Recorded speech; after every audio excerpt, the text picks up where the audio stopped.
जय हिंद दोस्तों, स्वागत है आपका हमारे YouTube चैनल एग्जाम ट्री पर। हम फिर से हाजिर हैं। बिहार पुलिस की जो मद्य निषेध कक्षपाल और स्काउट ड्राइवर है उससे संबंधित अब हम लोग प्रैक्टिस सेट को चालू कर रहे हैं। इससे पहले भी बिहार पुलिस की सेट्स अपलोड है, खासकर ड्राइवर के लिए था, बिहार दरोगा के लिए, बिहार SSC का है। तो जाइए उसे चेकआउट कीजिए, प्लेलिस्ट बना हुआ है। निश्चित रूप से आपको इस वीडियो से मदद मिलने वाली है, तो इसके लिए आपको अंत तक जुड़े रहना है। बिहार पुलिस ड्राइवर का हमने फुल एनालिसिस 100 क्वेश्चन का कर रखा है, उसका कट ऑफ हमने बता रखा है। आप उसे ज़रूर एक बार चेकआउट कीजिए और निश्चित रूप से आपको वहाँ से मदद मिलने वाली है, हेल्पफुल है। जितना हो सके यह वीडियो को लाइक शेयर सब्सक्राइब जरूर कर दीजिएगा। PDF के लिए आप हमारे टेलीग्राम चैनल को ज्वाइन के लिए तमाम स्टडी रिलेटेड PDF अवेलेबल है हमारे टेलीग्राम चैनल पे, लिंक डिस्क्रिप्शन बॉक्स पे है, आपको मिल जाएगा। बिहार पुलिस मद्य निषेध का एकदम रामबाण चल रहा है। तो यहाँ देख सकते हैं बिहार सिविल कांस्टेबल के लिए आपको PYQ 1800 मिलेंगे। इसमें ऑनलाइन क्वेश्चन है, टोटल 5000 क्वेश्चन यहाँ पर आपको मिलेंगे। साथ में 2200 प्लस है, हिंदी का भी है आपको यहाँ पर क्वेश्चन 300 और साइंस के 800 है। लेटेस्ट डिसीजन यहाँ देख सकते हैं, सारा कुछ अपडेट है। PDF आप हमसे टेलीग्राम में प्राप्त कर सकते हैं। चलिए तो हम लोग चलते हैं, क्वेश्चंस पर करेंगे, सीधे बात करते हैं क्वेश्चंस पे। क्वेश्चन पे आइए, धमाकेदार शुरुआत है।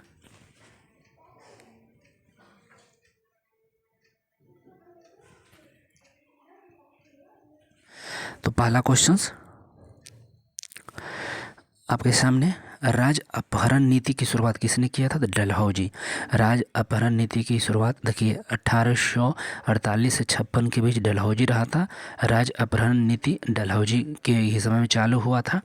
बैंकिंग के क्षेत्र में प्रसिद्ध जो CBS संकेताकार समूह में C पूछा है, तो बैंकिंग क्षेत्र में CBS में C क्या होता है? कोर होता है। C कोर होता है, CORE कोर। C का मतलब वो कोर होता है। नेक्स्ट क्वेश्चन 3 नंबर है, भारत के संविधान निर्माताओं में कौन सा लक्षण अमेरिका के संविधान से ग्रहण किया? तो न्यायिक समीक्षा और मौलिक अधिकार, ये सब क्या है? न्यायिक समीक्षा और मौलिक अधिकार अमेरिका के संविधान से लिया गया है। नेक्स्ट क्वेश्चन है, किसने टाका और रुपये से अभिभूत चांदी की मुद्रा को चलाया था? टाका नामक जो और रुपया नामक जो सिक्का चलाया गया था वह शेरशाह सूरी के समय में चलाया गया था। किसके समय में चलाया गया था भैया? तो शेरशाह सूरी के समय में। नेक्स्ट क्वेश्चन की बात कर लेते हैं, ग्रैंड स्लैम टेनिस प्रतियोगिता है, यह किसने चला? ग्रैंड स्लैम टेनिस प्रतियोगिता किस मैदान पर, घास के मैदान पर खेला जाता है? कौन सा? तो ये विल्मंडन जो है ग्रैंड स्लैम टेनिस प्रतियोगिता, और यह घास के मैदान पर खेला जाता है। आर्कियोपेलागो का आशय क्या है? तो यह द्वीप होता है। आर्कियोपेलागो एक प्रकार का क्या है भैया? तो द्वीप है। आर्कियोपेलागो एक प्रकार का क्या है? द्वीप है। अगला प्रश्न है, मिट्टी और पत्थर के टुकड़े का पहाड़ी की तल की ओर गमन करना क्या कहलाता है? पहाड़ी की तल की ओर गमन करना क्या कहलाएगा भैया? तो मृदा अपरदन कहलाएगा। ठीक है, ऊपर से ढलाना तो मृदा अपरदन ही होगा ना। Next question, the sea of inequality का वहाँ स्थित है? चंद्रमा पर। सी ऑफ ट्रांक्विलिटी कहाँ पे है? चंद्रमा पर। ओलंपिक खेलों में भारत के द्वारा हॉकी का पहला स्वर्ण पदक किसने जीता है? तो हॉकी का पहला स्वर्ण पदक ओलंपिक खेल में भारत जीता था, पहला स्वर्ण पदक, और 1928 में। बहुत इंपॉर्टेंट क्वेश्चन है 9 नंबर। 1928 में ओलंपिक खेल हुआ था और उसमें हॉकी में पहला स्वर्ण पदक जीता गया था। अगला क्वेश्चन 10 है, PSLV का शब्द संक्षेप तात्पर्य क्या है? PSLV का जो शब्द संक्षेप तात्पर्य क्या है? तो polar satellite launch vehicle, full form है पोलर सैटेलाइट लॉन्च व्हीकल। अगला प्रश्न है, एशिया की सबसे लंबी नदी कौन सी है? 11 नंबर, एशिया की सबसे लंबी नदी कौन है? यांगसी टीकियांग एशिया की सबसे लंबी नदी है। अगला क्वेश्चन, किन दो तिथियों को क्रमशः दिन और रात बराबर होते हैं? क्रमशः दिन और रात बराबर होते हैं, किन दो तिथि है? तो 21 मार्च और 23 सितंबर को दिन और रात बराबर होते हैं, 21 मार्च और 23 सितंबर को। अगला क्वेश्चन 13, भारत का national atlas and thematic mapping organisation कहाँ स्थित है? जो मैपिंग वाला वो कलकत्ता में है। नेशनल एटलस एंड जो सिमेथेटिक मैपिंग ऑर्गेनाइजेशन संस्थान का है? कलकत्ता, वेस्ट बंगाल में। नेक्स्ट क्वेश्चन है, किसने ब्रिटिश सरकार के प्रशासनिक कार्य संपादन को सरल बनाने के लिए भारत में शिक्षा के माध्यम के रूप में अंग्रेजी प्रारंभ किया था? तो अंग्रेजी लॉर्ड मैकाले 1935 अंग्रेजी शिक्षा माध्यम हो जाएंगे लॉर्ड मैकाले 1835 या 1935। देख चक। अगला प्रश्न है 15 नंबर, किस वर्ष भारत में ईस्ट इंडिया कंपनी का शासन समाप्त कर भारतीय प्रशासन का नियंत्रण सीधा ब्रिटिश ताज के अंतर्गत स्थानांतरित कर दिया गया था? ईस्ट इंडिया कंपनी को ख़त्म करके सीधे ले गया ब्रिटिश ताज के लिए, मैंने वहाँ शासन करेगा। तो 1858 क्योंकि 57 में जो क्रांति हुई थी 1857 की क्रांति के तहत सीधे ब्रिटिश हाथ पहुंचा दिया गया बागडोर। नेक्स्ट क्वेश्चन 16 है, जंप बॉल शब्द का संबंध किससे है? जंप बॉल शब्द का संबंध जो है किससे है भैया? तो ये हो जाएगा जंप बॉल का संबंध बास्केटबॉल से, बास्केटबॉल से। अगला क्वेश्चन 17, किसी जल निगमन पृष्ठ पर परिणामी बल किस बिंदु पर कार्य करता है? तो परिणामी बिंदु जो है उत्प्लावन केंद्र, उत्प्लावन केंद्र पर यह कार्य करते हैं।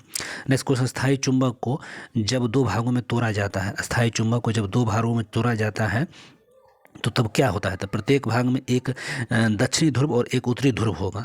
जब कोई भी चुंबक को आप तोड़ दीजिएगा ना, तो उसको तोड़ के जितना ही बना दीजिए, हमेशा उसका एक नॉर्थ और साउथ पोल होगा ही। नेक्स्ट क्वेश्चन है, पृथक निर्वाचन की शुरुआत किसके द्वारा हुआ? तो लॉर्ड मिंटो, मार्ले मिंटो सुधार में पृथक निर्वाचन संबंधित सुधार किए गए थे। पृथक निर्वाचन पद्धति की शुरुआत मार्लो मिंटो सुधार, यही सुधार था। और धमाकेदार वीडियो है, जितना हो सके लाइक शेयर कमेंट कीजिए। स्वतंत्रता का मृत्यु का नारा किसके द्वारा दिया गया था? स्वतंत्रता के मृत्यु का नारा जो दिया गया था अमेरिकी सेना के द्वारा दिया गया था। स्वतंत्रता का मृत्यु का नारा अमेरिकी सेना के द्वारा दी गई थी। अगला क्वेश्चन 21 है, पाषाण युग में काटने के लिए सामान्यतः प्रयुक्त उपकरण को क्या कहते थे? पाषाण युग था, जो स्टोन एज था, उसमें काटा जाता था प्रयुक्त, उस उपकरण को हम क्या कहते थे? तो ठीक है, तो गरासा कहते थे। क्या कहते थे? गरासा, गरासा कहा जाता था उस समय काटने वाले प्रयुक्त यंत्र को। अगला क्वेश्चन 22 है, राजा राम मोहन राय के द्वारा चलाया गया सुधार आंदोलन कौन था? तो ब्रह्म समाज। ब्रह्म समाज राजा राम मोहन राय द्वारा 1928 में चलाया गया था। नेक्स्ट क्वेश्चन है 1828, सॉरी, ब्रह्म समाज तो 1828 में आया था ना, सॉरी। नेक्स्ट क्वेश्चन है 23, थियोसॉफिकल सोसाइटी का स्थापना किसके द्वारा की गई थी? तो मैडम व्लादिवोस्टक, ठीक है, मैडम व्लादिवोस्टकी के द्वारा थियोसॉफिकल सोसाइटी की स्थापना की गई थी। नेक्स्ट क्वेश्चन 24, इक्वाडोर का चिम्बोरेजी ज्वालामुखी की श्रेणी में आता है? तो इक्वाडोर में चिम्बोरेजी ज्वालामुखी है, इक्वाडोर में वह शांत ज्वालामुखी है। कौन सा है? तो शांत ज्वालामुखी। अगला है 25, विद्युत माप यंत्रों में विद्युत ऊर्जा को किस में रूपांतरित करते हैं? तो विद्युत जो माप यंत्र होता है वो विद्युत ऊर्जा को यांत्रिक ऊर्जा में रूपांतरित किया जाता है। नेक्स्ट क्वेश्चन, उच्च तापमान को किससे मापा जाता है? उच्च तापमान को ताप विद्युत पायरोमीटर से मापा जाता है। उच्च तापमान को ताप विद्युत पायरोमीटर से मापा जाता है। नेक्स्ट क्वेश्चन 27 है, चंद्रमा के पृष्ठ पर अंतरिक्ष यात्री एक दूसरे से बात क्यों नहीं करते हैं? तो क्योंकि वहाँ पे ध्वनि तरंगे निर्वात में आगे नहीं बढ़ सके, वहाँ वायुमंडल नहीं तो ध्वनि तरंग भी नहीं होगा, क्योंकि ध्वनि को चलने के लिए माध्यम चाहिए और चंद्रमा पर माध्यम नहीं है, ध्वनि नहीं है, हवा नहीं है, इसीलिए वहाँ पर बात नहीं कर सकते हैं। अगला प्रश्न 28, कोई इलेक्ट्रॉन जब किसी चुंबकीय क्षेत्र से होकर गुजरता है तो क्या होगा? कोई इलेक्ट्रॉन है जो चुंबकीय क्षेत्र से जाएगा तो वेग और ऊर्जा नियत रहेगी, उसका वेग भी नियत रहेगा, ऊर्जा भी नियत रहेगी। नेक्स्ट क्वेश्चन 29 है, पराध्वनिक चाल मापने के लिए हम क्या प्रयोग करते हैं? तो मैक का, पराध्वनिक चाल मापने के लिए हम मैक संख्या का प्रयोग करते हैं। नेक्स्ट क्वेश्चन है 30, ग्रंथि जो शरीर का तापमान बनाए रखती है वह कौन सी है? तो हाइपोथैलेमस। ग्रंथि जो शरीर के तापमान को बनाए रखती है वह कौन सी है? तो हाइपोथैलेमस। नेक्स्ट क्वेश्चन, विषुवत रेखा के समीप क्षमा तापमान सबसे अधिक होता है? तो विषुवत रेखा के समीप तापमान सबसे अधिक होता है तो ताप छोटे क्षेत्र में केंद्रित होता है। विषुवत रेखा के समीप तापमान सबसे अधिक होता है तो वह ताप क्या होता है? छोटे क्षेत्र में सबसे अधिक होता है। नेक्स्ट क्वेश्चन, गेहूँ किस जलवायु की फसल है? तो शीतोष्ण जलवायु का, गेहूँ शीतोष्ण जलवायु की फसल है। नेक्स्ट क्वेश्चन है, सैटेलाइट स्थलाकृति का निर्माण किसके द्वारा होता है? ठीक है, स्टेलाइट जो स्थलाकृति उसका निर्माण भूमिगत जल से होता है। किससे होता है? तो भूमिगत जल से, ठीक है, स्टेलाइट का निर्माण होता है। अगला क्वेश्चन 34 है, नीति निर्देशक सिद्धांत तत्व जो है ये मार्गदर्शन हेतु लिया गया है। नीति निर्देशक तत्व सरकार के मार्गदर्शन हेतु DPSP जो बोलते हैं वह संविधान के द्वारा स्थापित की गई है। अगला क्वेश्चन 35 है, पंचशील किन दो देशों के बीच समझौता हुआ था? तो पंचशील समझौता भारत और चीन के बीच हुआ था। पंचशील समझौता भारत और चीन के बीच हुआ था। अगला क्वेश्चन 36, सार्क का प्रमुख भूमिका निभाने वाला देश कौन है? तो सार्क में प्रमुख भूमिका भारत निभाता है। सार्क भारत प्रमुख भूमिका उसमें निभाता है। अगला क्वेश्चन 37 है, राज्य का कौन सा एक सबसे मूलभूत तत्व होता है? राज्य का संपूर्ण एक मूलभूत तत्व कौन सा है? तो संप्रभुत्व। संप्रभुत्व किसी भी राज्य की एक मूलभूत तत्व होती है। नेक्स्ट क्वेश्चन है, संयुक्त राष्ट्र अंतर्राष्ट्रीय बाल आपातकाल फंड का लघु रूप क्या है? संयुक्त राष्ट्र अंतर्राष्ट्रीय बाल आपातकाल फंड का लघु रूप होता है यूनिसेफ। यूनिसेफ जो है बच्चों के लिए कार्य करती है, बाल से संबंधित। अगला क्वेश्चन 39 है, एक रॉकेट किस सिद्धांत पर कार्य करेगा? तो गति के तृतीय नियम पर। रॉकेट जो है थर्ड लॉ पे काम करता है। अगला क्वेश्चन 40 है, किसी भी खिलाड़ी को उत्तर प्रदेश का पहला काशीराम खेल रत्न अवार्ड मिला था। उत्तर प्रदेश का जो पहला काशीराम खेल रत्न पुरस्कार मिला है रुद्र प्रताप सिंह को। रुद्र प्रताप सिंह को काशीराम खेल रत्न अवार्ड मिला है, वही उत्तर प्रदेश से। नेक्स्ट क्वेश्चन 41 है, यूरो 2 नॉर्म्स का संबंध किस क्षेत्र से है? तो यूरो 2 नॉर्म्स का संबंध प्रदूषण नियंत्रण से। यूरो 2 नॉर्म्स का संबंध किससे है? तो प्रदूषण नियंत्रण से। अगला क्वेश्चन 42 पाते हैं, कूका आंदोलन कहाँ संबंध? कूका आंदोलन का संबंध किससे है? तो पंजाब से। कूका आंदोलन पंजाब से। नेक्स्ट क्वेश्चन है, ए पैसेज टू इंडिया के लेखक कौन है? तो E.M. Foster. A passage to India के लेखक कौन है? तो E.M. फोस्टर।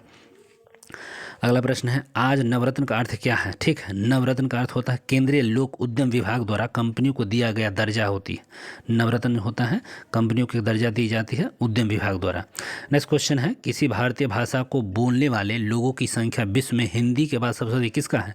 हिंदी के बाद सबसे बंगला। हिंदी के बाद सबसे ज़्यादा भारतीय भाषा में बंगला बोला जाता है। अगला क्वेश्चन है, शब्द ईड किससे संबंधित है? शब्द ईड का संबंध किससे है? तो आत्ममोह से। आत्ममोह का संबंध किससे है? तो शब्द ईड से है। अगला प्रश्न है, national gallery of modern art कहाँ स्थित है? National gallery of modern art का संबंध स्थापना नई दिल्ली में हुआ है। National gallery of modern art कहाँ स्थित है? नई दिल्ली में। गुप्त संबंध की शुरुआत कब हुई थी? तो 319 ईस्वी में। गुप्त संबंध 319 ईस्वी में शुरुआत हुई थी। अगला प्रश्न है, फसलों पर DDT के छिड़काव से क्या प्रदूषित होता है? फसलों के DDT छिड़काव होते हैं वायु, मृदा और जल से। फसलों पर DDT का जो छिड़काव किससे संबंधित है? तो वायु, मृदा और जल से।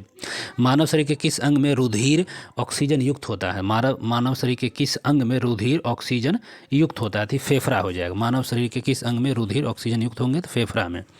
नेक्स्ट क्वेश्चन है, मियोसिस क्या है? मियोसिस एक अर्धसूत्री विभाजन में होता है। मियोसिस एक अर्धसूत्री विभाजन में देखा जाता है। Servant of India society Gopal Krishna Gokhale. Servant India society का संबंध गोपाल कृष्ण गोखले। प्रश्न है, हनूज दिल्ली दूरस्थ अभी दिल्ली दूर है, यह किसने कहा था? अभी दिल्ली दूर जाने में निजामुद्दीन औलिया ने कहा था। निजामुद्दीन औलिया ने क्या बोला था? अभी दिल्ली दूर है, हनूज दिल्ली दूरस्थ। नेक्स्ट क्वेश्चन है, तोक्लापियम। ठीक है, तोल्कापियम ग्रंथ किससे संबंधित है? व्याकरण से। तोक्लापियम एक प्रकार का व्याकरण ग्रंथ है, तोक्लापियम। नेक्स्ट क्वेश्चन है, काराकोरम पर्वत श्रेणी का पूर्व नाम क्या है? तो कृष्णागिरी। काराकोरम पर्वत श्रेणी का पूर्व नाम क्या है? कृष्णागिरी। संसार के सबसे गहरी झील कौन है? तो बैकाल झील है, यूरोप में है। संसार की सबसे गहरी झील बैकाल झील यूरोप वाला है। राज्यसभा के लिए नामित प्रथम अभिनेत्री कौन है? तो नरगिस दत्त। राज्यसभा के लिए नामित प्रथम अभिनेत्री नरगिस दत्त। तो बलवंत राय मेहता समिति का गठन किस वर्ष हुआ था? तो यह पंचायती राज संबंधित होता है और बलवंत राय मेहता समिति का गठन 1957 ईस्वी में हुआ था। अगला प्रश्न है, मॉडरेट का संबंध किससे है? तो उत्पाद शुल्क से। मॉडरेट का संबंध किससे है? उत्पाद शुल्क से। कर संरचना संबंधित सुधारों के लिए गठित की गई थी। तो जो कर संरचना संबंधित सुधार किसके लिए गठित की गई थी? चलैया समिति के लिए। कर संरचना संबंधित सुधार किसके लिए था? चलैया समिति से। नेक्स्ट क्वेश्चन, समुद्र तल से बिहार की औसत ऊंचाई कितनी है? तो वो फुल की 53 है, 53 मीटर है। समुद्र तल से बिहार की औसत ऊंचाई क्या है? 53 मीटर है। अगला प्रश्न है, उड़ीसा बिहार राज्य से कब पृथक हुआ था? तो 1 अप्रैल 1936 को। 1 अप्रैल 1936 को अलग हुआ था। बिहार में कितने ब्लॉक प्रखंड है? तो 534। बिहार में कितने ब्लॉक प्रखंड है? तो 534 है। प्रमंडल 101 है। अगला प्रश्न है, माय कंट्री माय लाइफ पुस्तक के लेखक कौन है? Lal Krishna Advani. My country my life पुस्तक के लेखक लाल कृष्ण अडवाणी है। डेविस कप का संबंध किससे है? डेविस कप का संबंध लॉन टेनिस से। डेविस कप का संबंध किससे है? तो लॉन टेनिस से। किसकी पांडुलिपि को यूनेस्को की सूची में शामिल किया गया था? तो यह ऋग्वेद की पांडुलिपि थी जिसको क्या किया गया था? शामिल किया गया था यूनेस्को की सूची में। अगला क्वेश्चन, 127 समझौता का संबंध किससे है? 127 समझौता का संबंध किससे है? तो परमाणु समझौता है। 127 समझौता किससे है? तो परमाणु समझौता से। अजातशत्रु के वंश का नाम क्या था? तो हर्यक वंश से था। अजातशत्रु किस वंश से था? तो हर्यक वंश। महात्मा बुद्ध ने अपना धर्मचक्र परिवर्तन किस स्थान पर किया था? तो सारनाथ में। धर्मचक्र परिवर्तन महात्मा बुद्ध के हुआ था सारनाथ में। अगला क्वेश्चन, हड़प्पा कालीन बंदरगाह कौन सा है? तो लौथल। हड़प्पा कालीन बंदरगाह कौन सा है भैया? तो लौथल। कल्हण की पुस्तक का नाम क्या है? तो राजतरंगिणी। कल्हण की पुस्तक का नाम राजतरंगिणी। यूएनओ की आधिकारिक भाषा क्या हो जाएगी? तो 6 यूएनओ की आधिकारिक भाषा है। इंग्लिश, स्पेनिश, अरबी, ये सब क्या है? चीनी, ये सब अरबी, ये सब यूएनओ की आधिकारिक भाषा है। टोटल 6 भाषा है। ध्यान रखेंगे। अमेरिका के राष्ट्रपति का अधिकतम कितनी बार राष्ट्रपति होते हैं? सबको मालूम है, सिर्फ 2 बार से ज़्यादा नहीं बनेंगे, अभी डोनाल्ड ट्रंप है, ठीक है, ध्यान रखेंगे। अगला प्रश्न है चांद का मुंह टेढ़ा है, चांद का मुंह टेढ़ा, इसका संबंध गजानन माधव मुक्तिबोध। चांद का मुंह टेढ़ा, इसकी पुस्तक के लेखक कौन है? तो गजानन माधव मुक्तिबोध के लेखक इन्हीं का है, चांद का मुंह टेढ़ा है। अगला क्वेश्चन, अखबारी कागज उद्योग के लिए कौन सा शहर विख्यात है? तो बिल्कुल जो नेपानगर है, जो एमपी का है, नेपानगर। अगला प्रश्न हो जाए कजरी लोकनृत्य का संबंध किससे है? तो कजरी लोकनृत्य उत्तर प्रदेश यूपी से है कजरी। अगला प्रश्न है सूर्य किरण पृथ्वी पर कब तक? तो 8 मिनट 16 सेकंड या 8 मिनट 20 सेकंड या 499 सेकंड आपको दिया मिलेगा। नेक्स्ट क्वेश्चन की बात करिए, कोबाल्ट 60 किस उपकिरण के प्रयोग कैंसर के दिनाद में होता है? तो कोबाल्ट 60 जो है गामा किरण से निकलती है, गामा किरण, कोबाल्ट 60 गामा किरण। उष्मा का सबसे अच्छा चालक कौन हो जाएगा? तो उष्मा का सबसे अच्छा चालक हो जाएगा चांदी, उष्मा का सबसे अच्छा चालक चांदी हो जाएगा। एक वयस्क के शरीर में रक्त की मात्रा 4 से 5 लीटर होता है। और ईसीजी संबंधी किससे है? तो हृदय से। ईसीजी का संबंध किससे है? हृदय से। और edu.in.us किससे संबंधित है? शिक्षा से। यह एक वेबसाइट है, वेबसाइट, और इसका संबंध शिक्षा से आता है। 4G मोबाइल तकनीक का प्रारंभ कब हुआ था? तो 4G तकनीक मोबाइल जो इसका प्रारंभ कहाँ से हुआ था? तो चीन से हुआ था 4G का। और गुलाम वंश के प्रथम शासक थे कुतुबुद्दीन ऐबक 1206। फिरोज तुगलक द्वारा स्थापित दारुल उल शफ़ा, फिरोज तुगलक के द्वारा स्थापित हुआ था दारुल उल शफ़ा क्या था? तो एक प्रकार खैराती अस्पताल था, खैराती अस्पताल दारुल उल शफ़ा फिरोज तुगलक ने चालू किया था। किस मुस्लिम शासक ने तीर्थयात्रा कर को समाप्त कर दिया था? तो अकबर ने बिल्कुल तीर्थयात्रा कर को, जजिया कर वगैरह था, उस सबको क्या फिनिश कर दिया था। किसने? तो अकबर ने। अस्थायी बंदोबस्त जानबे करते हैं जमींदारी के साथ था, स्थायी बंदोबस्त का संबंध जमींदारी से था। और शेरे पंजाब के नाम से किसे जानते हैं? लाला लाजपत राय को हम शेरे पंजाब बोलते हैं, शेरे पंजाब। नेक्स्ट को टोटल 100 क्वेश्चन देखेंगे। भारतीय पुनर्जागरण के आंदोलन के पिता कौन थे? तो राजा राम मोहन राय है। भारतीय पुनर्जागरण आंदोलन के पिता कौन है? तो राजा राम मोहन राय। प्रार्थना समाज के संस्थापक कौन है? तो आत्मारंग पांडुरंग प्रार्थना समाज के। स्वराज दल के संस्थापक कौन है? चित्तरंजन दास, मोतीलाल नेहरू। स्वराज दल 1923 वाला जो है, चित्तरंजन दास और मोतीलाल नेहरू दोनों ने स्वराज दल की स्थापना किया था। कौन सी पुस्तक तिलक ने लिखी थी? तो गीता रहस्य जेल में लिखे थे। और गीता रहस्य के लेखक कौन है? तो बीजी तिलक है। भारत का अधिकतम गेहूं उत्पादक राज्य कौन है? उत्तर प्रदेश। भारत का अधिकतम गेहूं उत्पादक राज्य कौन है? उत्तर प्रदेश। और दुमटी लोम मिट्टी में मिट्टी का कौन सा कण मिलता है? सभी प्रकार के कण, ठीक है, दोमट मिट्टी में पाए जाते हैं, दोमट मिट्टी में ना। नेक्स्ट क्वेश्चन है भारत में सर्वप्रथम तेल ऊर्जा संकट कब आया था? तो 1970 और 1980 दोनों में तेल ऊर्जा संकट 1970 में भी आया था और 1980 में भी आया था, इसको ध्यान रखिएगा। सौर विकिरण किस प्रसार में दिखता है? तो ये 480 से लेकर 7800 एंगस्ट्रम होता है, उसके बीच आपको सौर प्रसार दिखेगा। तकला मैदान कहाँ है? तो चीन में। तकला मैदान जो है, तकला मकान मैदान मरुस्थल कहिए, चीन में है। अब वलन क्रिया किसका परिणाम है? तो पर्वत निर्माणकारी बल है। तो वलन क्रिया का परिणाम क्या है? तो पर्वत निर्माणकारी एक प्रकार का बल है। महाद्वीप अलग कैसे हुए हैं? तो विवर्तनी क्रिया के द्वारा महाद्वीप एक दूसरे से अलग हो गए। हिंद महासागर और लाल महासागर की कौन सी जल संधि जोड़ती है? तो बाब अलमंद। और यह अंतिम क्वेश्चन रहा, हिंद महासागर और लाल सागर को जोड़ने वाला बाब अलमंद संधि है। तो बस आज के लिए रहने दीजिए। 100 क्वेश्चन है, बिल्कुल रिवीजन कीजिए 1 से 2 बार, जितना हो सके लाइक शेयर कर दीजिए। देखने के लिए धन्यवाद, बाय बाय।